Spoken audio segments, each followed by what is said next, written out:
All right, Rob Pincus here, and I want to talk today about the claw emergency manipulation base plate. This is the second in the claw emergency manipulation line of products that I'm bringing to market.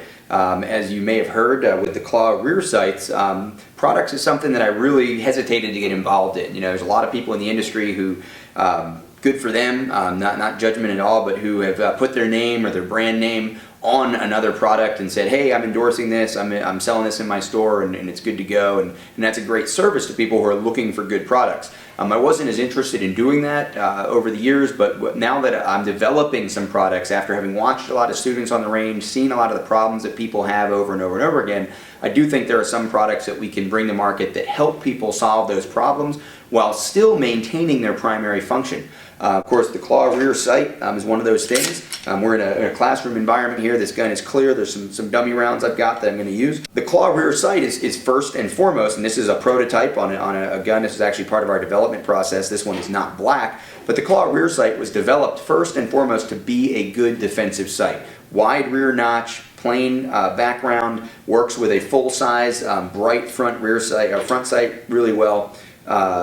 Designed first and foremost to be a good rear sight, and then secondly, it helps people with one-handed manipulations, one-handed malfunction clearing. Similarly, the new claw base plates that we've got for Glock firearms first and very quickly MMPs, the new claw base plates are designed first and foremost just simply to function as a base plate. They don't interfere with the way you would use the gun normally. Plenty of people have been wearing the prototypes. They don't hook, they don't grab. You can see I'm running my fingers here up against the edge of the gun. I'm not getting all cut up. The claw is a brand name. It's not really going to tear you to shreds, right? So with the claw emergency manipulation base plate, what we're looking at here is a couple of things. One, if I'm doing a standard slide lock reload, I've got my gun out of extension, I recognize slide lock, I come back in and that magazine gets stuck. For some reason it's not coming out of the gun. Reaching up and pulling down gives me a little bit more to grab onto. There's actually some really good friction that comes in, and again, I didn't cut my finger open. When I push in against that claw, I get a good hook on the front of my finger. Here on the front of the magazine, I can pull down and remove that. So it makes it a little bit easier to remove this for a two-handed strip. If I do have to have an assisted strip, if the magazine gets caught a little bit, have some kind of a hook up there inside the magazine well when I'm getting ready to strip it. Obviously, the primary advantage here is when I'm doing one-handed reloading. If I'm shooting one-handed, I hit slide lock, this hand is busy or injured, I come back in. If the magazine won't come out and I need to strip it, now it's going to be much easier for me to hook that magazine on my belt, on my pocket, on the edge of my holster, whatever it may be, and strip that out. Actually remove that very forcefully this way.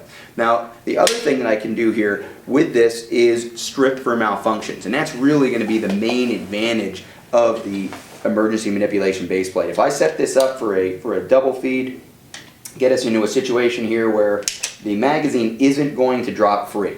So I'm pushing here and the magazine isn't going to drop free. First, in a two-handed situation, the magazine double feed, I normally have to apply some pressure here. Again, it still helps. It's better than just a regular base plate in that regard.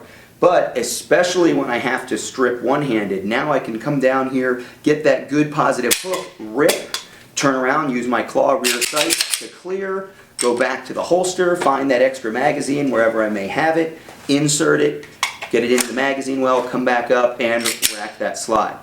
This is exactly the way these two things are designed to work together. I don't necessarily need both to work at the same time, but if I do have a situation where I have a worst case scenario that I have to strip that magazine one-handed and then I need to rack one-handed, the claw emergency manipulation base plates combined with the claw rear sight really is the best way to go.